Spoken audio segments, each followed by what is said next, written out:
everyone, I'm Chester44 and welcome to this Let's Play of Shadows of Underdark.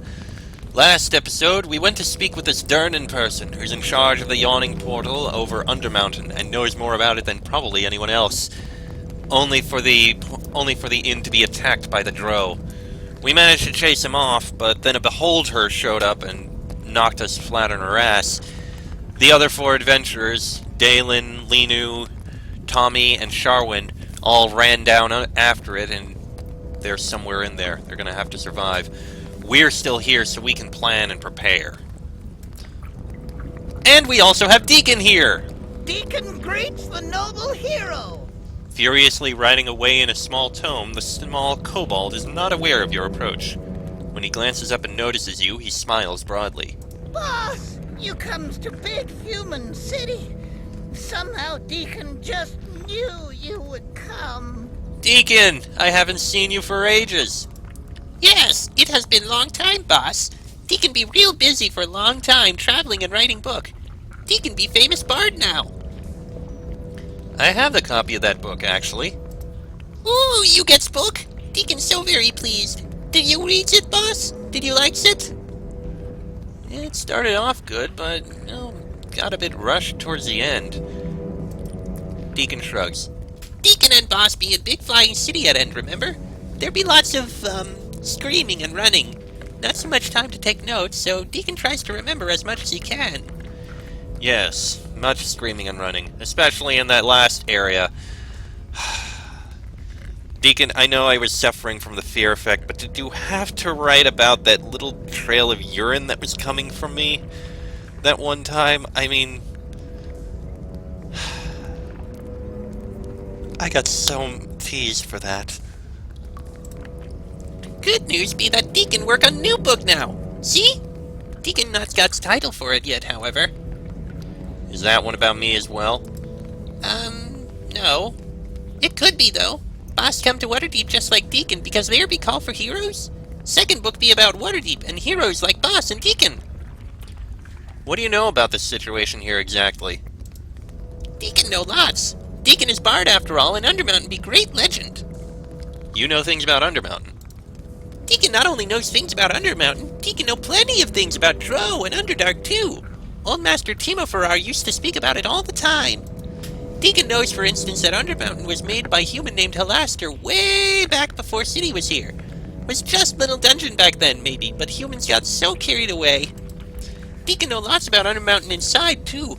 Before Deacon come to City, Deacon collect tales of adventures who go inside and come out. That's pretty smart. Deacon just try to be helpful. Otherwise some hero only take Deacon along to carry stuff maybe, and Deacon still got bad back. So you came here expecting to go into Undermountain? By yourself? The kobold shakes his head, grinning. Deacon not so silly. Deacon got not going Undermountain by himself, no. Deacon just get killed that way. Deacon great kobold hero, but still just little kobold. Deacon come and hope that he find other adventures. Maybe they takes Deacon with them. But nobody wants to take little kobold along. How about we join forces? Deacon claps his hands together excitedly. Yay! Deacon think you never asked, boss. We make great team, you and Deacon. Just you waits and sees. And Deacon is our companion again! Oh, this makes me happy. Let me see what you're carrying. Light crossbow +3, bolt +2, belt of agility, ring of protection, boots of reflexes, studded leather armor, dragon tooth amulet. The dragon tooth amulet that Deacon wears looks very much like one of the artifacts that were stolen from your mentor's home in Hilltop during your adventure involving Undrentide. When asked about it, Deacon merely shuffles from foot to foot and mumbles that it was given to him, but little more. Regardless of its significance, Deacon doesn't seem willing to give it up to anyone, even you. Ooh. Strength bonus, +1 regeneration, and resistance to bludgeoning, fire, piercing, and slashing. That's pretty good. Got a bunch of other things, including some stones that I can sell. Garnet, topaz, and greenstone. Braces of armor, that'll help him. They actually don't do anything. I guess we can probably sell them. Oh, there's a diamond that we can sell too. Torch. I'll need to put that somewhere. He's got a dagger. He's got a short sword. He can't even use this short sword! And he's got a shield. Which he's probably not going to use, but I'll let him hold on to it anyway. Selling the short sword. Okay. Deacon? Let's stop and talk for a moment. You wants to talk with Deacon? What you wants to talk about, boss? Do you know it? I'm just wondering how everything is going with you.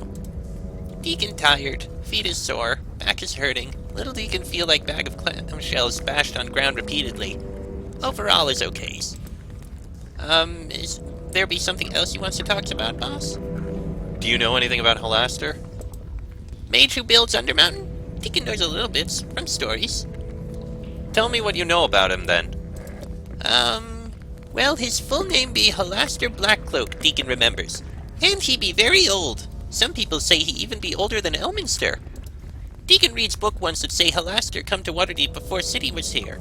He brings 7 apprentices and then builds great tower, because that what great mages do.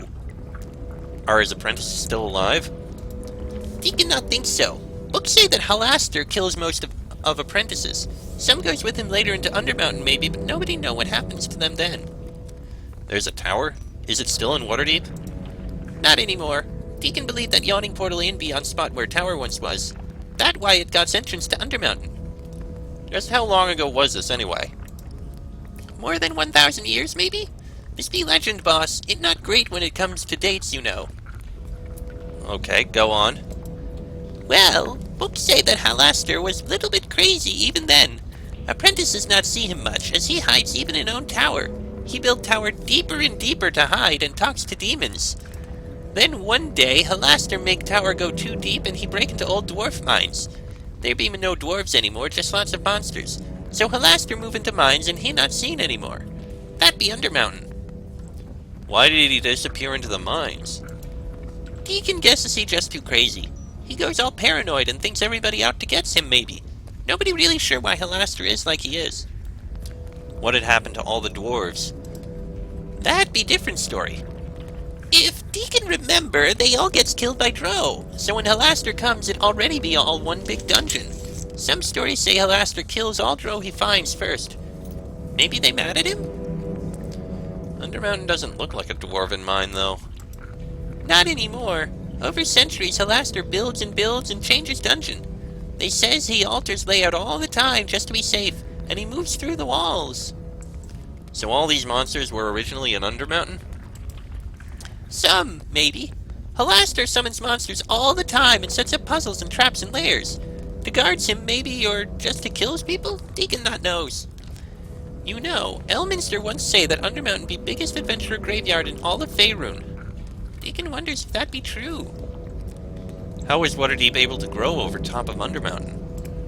Halaster not lets monsters leave, so Waterdeep never in danger. Deacon not think Waterdeep even knows about Undermountain and Halaster for a long, long time. Durnan be one of the first adventurers to return from Undermountain alive. Book Deacon read be by partner of Durnan, in fact. But Deacon forgets his name. What happened since then? Do you know? Not much happened. Halaster stay crazy, Undermountain stay dangerous, then this happened. Cue epic adventure, boss! That all Deacon knows about Halaster, really. Deacon hopes that helps. There be something else he wants to talk about, boss? Actually, yes. Let me take some water. It hurts. And yes, what happened to you after we parted ways last time? Deacon comes first to Waterdeep, and then he publishes book. That gives Deacon a little bit of coin so he can travel some more. Though Deacon never gets too far, to be honest. I had a copy of your book, actually. Deacon looks up at you, his smile bright. You dids? That make Deacon very happy. All he wants is to be famous and to have lots of people reads epic tale and knows about the boss's adventure. Deacon certainly does not does it for coin. Publisher not pays Deacon much, 2,000 or 3,000 gold maybe, Deacon not really remember. That's it? I remember the book being quite successful. That what Deacon hear. Publisher just pays Deacon when he buys book, though. Deacon not knows any better. Deacon think that'd be lots of money back then. It not last long in Waterdeep anyway. There always be people who wants Deacon's money, and Deacon got hard time knowing how to spend it. He pays too high prices for everything before he realizes people cheats him. Deacon tries to complain, but nobody cares because he just belittled Cobalt. Sounds like you had a difficult time. Deacon tries and stands up for himself, but he can't fight or cast spells to make people nice. If Deacon do that, people think Deacon just be evil Cobalt and he gets attacked. Maybe killed. Even City Guard not helps Deacon. Deacon try to talk to them, but they just chases Deacon and tries to kill him. Deacon gets away, but it be close thing. Kobolds not be popular. Old masters say bards are supposed to be charming and diplomatic. Deacon not very good bard. Deacon loses all money. Deacon play music in dirty taverns where nobody listens and nobody think Deacon charming. I think you're charming enough, Deacon. You is nice to say that, boss. Deacon knows that there not be many people like you, though. Deacon not knows much about civilization, but Deacon not be dumb. Deacon knows why people thinks like that about kobolds, and it be true. Kobolds be mean and nasty. If Deacon be dumb, he thinks all people be mean and nasty, just like people think all kobolds be mean and nasty. If there be peoples like you, there be others too. Deacon just gots to finds them. Deacon proves to them that Deacon be true bard. One day everybody knows about Deacon. I have complete faith in you, Deacon. Deacon looks all choked up for a moment. Thanks, boss. That means very much to little Deacon. Now come here, I gotta give you a hug. I love you, Deacon. I freaking love you. Deacon? Even that. By the way, how about a good tale? Deacon scrunches his face for a moment, thinking hard. Deacon meets another dragon once. Really? What kind of dragon? He was a nice big dragon. Gold, Deacon thinkings. Deacon meets him inside Waterdeep, in fact. Inside Waterdeep? Yep. He be disguised as human. You know as dragons do that? They turns into whatever they wants. Old Master turns into human all the time. Old Master does that just to writes in book, he says. Old Master used to say that he not likes human form, but he says it's got its advantages. Deacon knows that he not tells truth, though. How do you know that? Old Master goes to Hilltop one time as human, and Deacon follows him. It was only third time Deacon be out of caves, so Deacon was very nervous. All Deacon could wonders is why Old Master wants to comes to human town. Deacon shrugs, looking bewildered. So Deacon become invisible and watches Old Master go into inn. When Deacon spy through window, he sees Old Master eating a big pie. Old Master got a big smile on his face. He looks so happy. After that, Old Master leaves town and goes home. He went to Hilltop to eat pie? Old Master likes pie lots, Deacon thinking. Deacon never find out what kinds, though. At time, Deacon think it's so strange he never mentions it to Old Master. It had to be apple pie. Apple pie is best pie, and anyone who disagrees, I will drag them out into the street and force them to eat apples until they agree with me. What about the gold dragon? What did he want? Oh, he just wants to know if Deacon knows the time. He not even tells Deacon he be dragon, but Deacon knows. Deacon knows. So that's your story about meeting another dragon? Yes, boss. And about Old Master liking's pie. Everything's a story to someone, I guess. How about a good tale? Oh, we already got through that. Alright, I think that's all we have for Deacon. Since we're here, perhaps we should hear from Durnan what he has to say. Hi. Is there something you need? Yes. I had a dream before the thief came.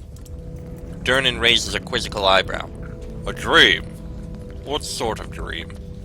I'll tell him about it. I dreamed of a bunch of drow deep beneath, and some leader of theirs, who seemed to speak. I believe she was called the Valkyries. She seemed to be of the belief that I was going to stop her rise, whatever that meant. He listens as you describe the dream, and the drow matron, intensely interested. When you finish, he scratches his beard thoughtfully. Aye. Interesting. I've never been one to put much stock in prophetic dreams, but I doubt you would be telling me this if you thought it nothing more than your imagination. I've seen enough to know that having a powerful ally in your corner is something to be grateful for. Usually. If someone sent you that dream, it might be a good idea to find out who. You think the dream was sent by an ally? Well, the dream did save your life. You could chalk it up to luck, but it sounds to me like someone, or something, is interested in your well-being. At this point, I wouldn't turn away an ally, even an unknown one. In Undermountain, you'll need all the allies you can find. What are you going to be doing while I'm down there?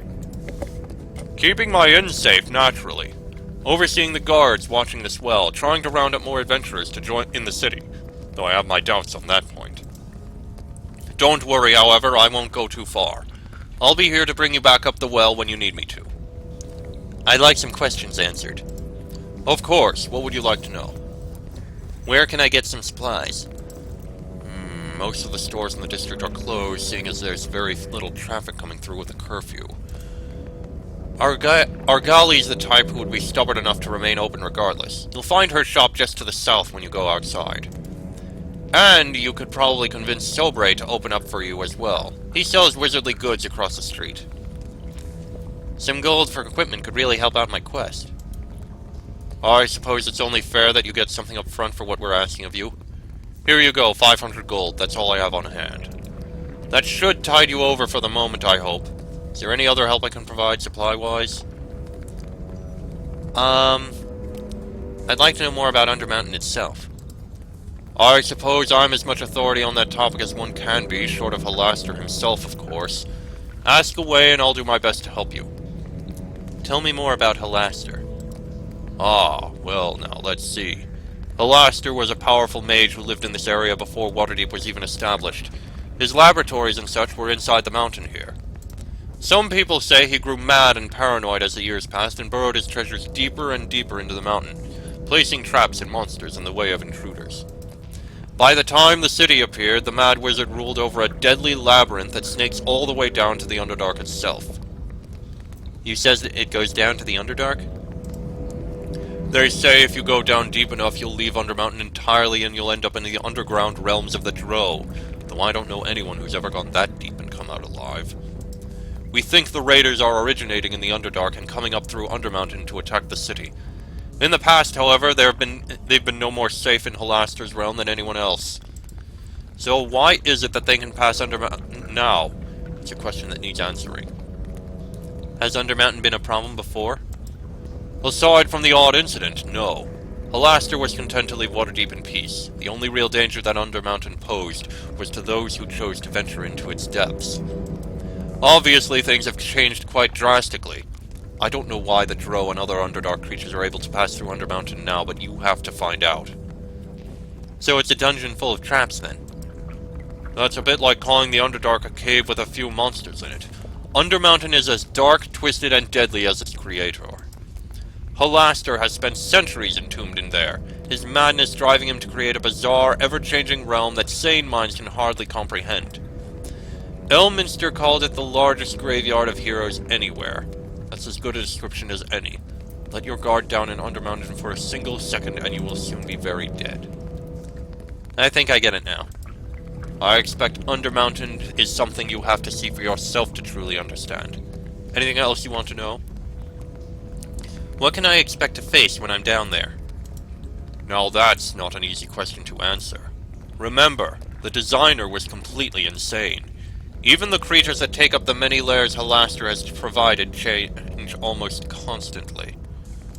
Some have been brought to Undermountain willingly, some by force. Still others are trapped within, wandering about until they are killed. I suspect Halaster gets some mad enjoyment from this. One thing I do know, however. While you can find every creature from the Kobold to the Dragon in Undermountain, things get more dangerous the deeper you go. How do I get out of Undermountain once I'm in? Well, should you return to the spot that the well ends at, I can certainly haul you back up. It's a long way down, but we've rigged up a system to get adventurers like you in and out. Aside from that, getting out of Undermountain can be much harder than getting in. You can't teleport about in there, you understand. Or at least you never could before. You can't teleport in Undermountain? Aye. Any magic that took you from one place to another, even if you traveled via the plains, was completely forbidden by Halaster's magics.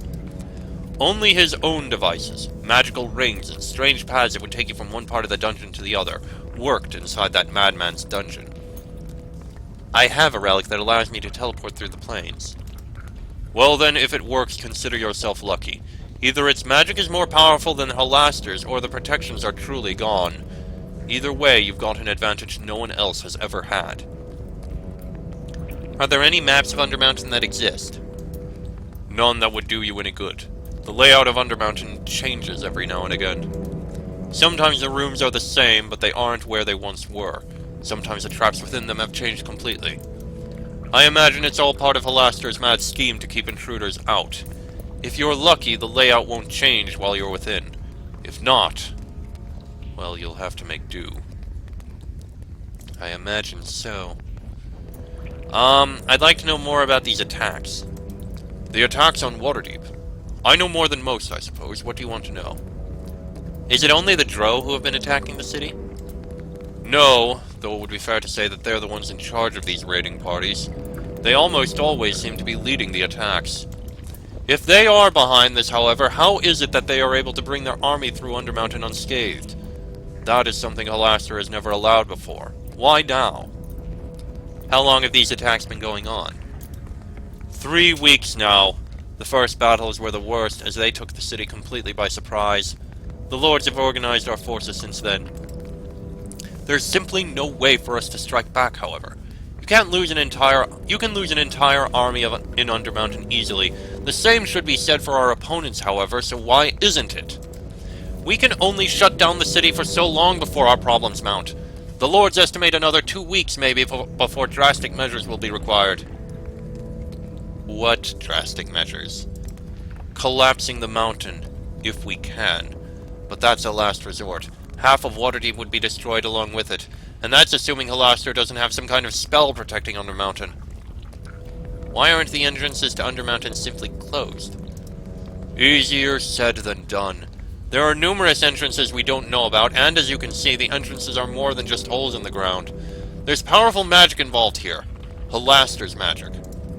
Not to mention that our attackers seem to teleport in and out of Undermountain at will.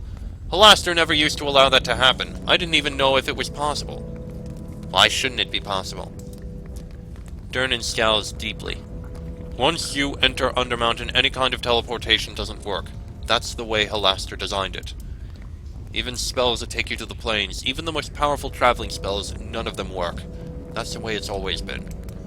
Only Halaster's own devices have ever allowed someone to teleport about Undermountain, and even then, never out of it. That's changed. Well, it would be very bad. What are the attackers trying to accomplish? Durnan thinks about this for a long moment, his brow furrowed. I don't know, to tell the truth. Their attack isn't a coordinated one. So far, it's only been random raiding parties. It could be that they're simply sowing chaos and fear for the moment. If so, they're very successful at it. But I think they're building up to something. These raiding parties are probably just the advanced forces of an enormous army. Thousands and thousands of Drow could be marshalling in the depths of Undermountain, preparing for a mass invasion. Our only saving grace might be Undermountain itself. It won't be easy to march an entire army through its narrow, twisting halls. Of course, we won't really know anything until you find Halaster. I want to ask something else. What should I be looking for when I'm down there? There are some creatures of various intelligence that you'll encounter. Some smart enough that they might have some idea of what's going on, even if you have to question them at sword point. But the real goal is to find Halaster himself. He's the key to Undermountain, always has been and always will be. Until you find the Mad Mage, we won't really know what we're up against. If you do find him, be very, very careful. Halaster's legendary power is only matched by his rampant insanity. The mind of a madman and the power of an archmage are a dangerous combination. Understood. And is there a temple in the area? A temple? No, not one you can get to with the streets blocked off. Go talk to White Thesta if you need healing or any other temple services. I'm sure she can help you out. I don't have any more questions. Alright, anything else you'd like to discuss? No, I'll be going now. Just speak to me again when you're ready to enter Undermountain and I'll lower you down the well myself. Good luck, Liam. We're all counting on you now. Of course. Little bit of water first. There we go. Okay. Now, Let's speak to this white Thesta. We have just enough time. A fair evening to you. This elegantly dressed, well-manicured, beautiful woman smiles at you. It is good to finally meet you in person. My name is White Thesta. I'm a priestess, so if you need healing or any temple supplies, I'm here to help. You know who I am? Everyone knows you, at least by reputation. Durnan told me you would be here when he asked me to come and lend my healing services to this mission. I have to tell you that treating your wounds would be a great pleasure. But pleasures must be denied in such trying times. What kind of god do you follow? I'm a priestess of Soon, goddess of beauty. Our goddess's first desire is to find beauty and make it hers. I, as her follower, must do the same. But I suppose that's not why I'm here. Durnan called upon my temple for help, so I came. He seems to think I might have items that could aid you on your quest. Durnan said you have something for me. Yes, of course. Let's get right to business. I have a gift here for you, something to help you on your quest. What is it? It's a Rod of Resurrection, an item of such power it can actually raise the dead. Based on all the rumors about Undermountain, you're going to need it. Those 4 eager souls you charged on ahead likely have need of its power, so don't be afraid to use it on them if you stumble across their bodies. The rod has several charges. If I come across their bodies, I'll be sure to try and help them. If you find the remains of one of those brave adventurers and restore them to life, they might be willing to help you in your quest. I doubt you'll find many others who will accompany you into Undermountain. Do you have anything else I could use? Now let me show you the rest of my items. Normally I'd ask a large donation for each of them, but since you're trying to save the city, I'll only need enough to cover their base cost. Excellent. Now let me save all this other stuff that I have that I don't need.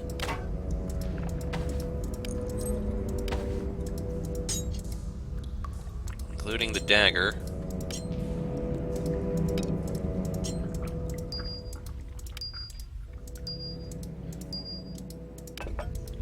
And there we go.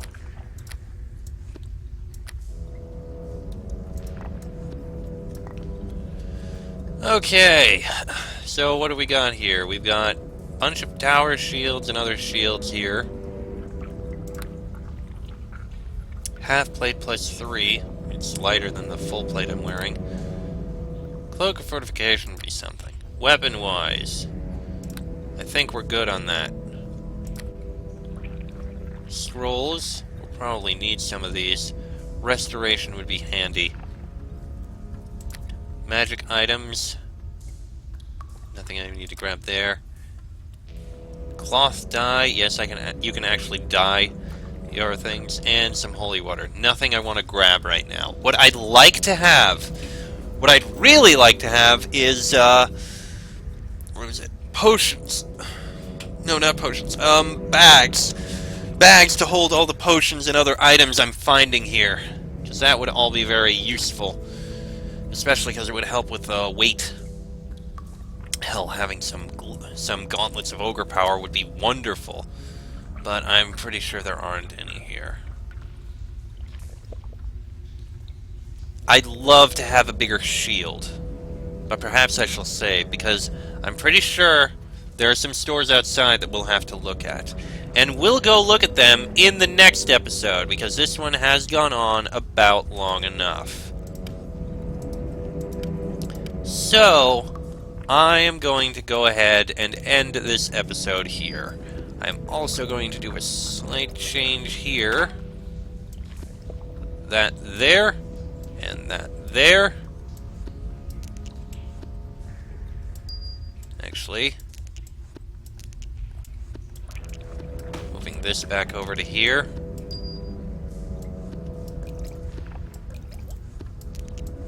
That'll do for now, until I manage to buy a bag. Alright, and that is where I am going to end this episode. Next episode, we'll head out and speak with the people in town. See what kind of loot we can get here. Actually, hold on. A fair evening to you. Yes, I need healing. Of course, Liam. Just stand still, this won't hurt a bit. In fact, it should feel quite A fair pleasant. evening to you. By the way, I have some questions. Of course. It would be a pleasure to answer any questions you might have. Tell me about your faith.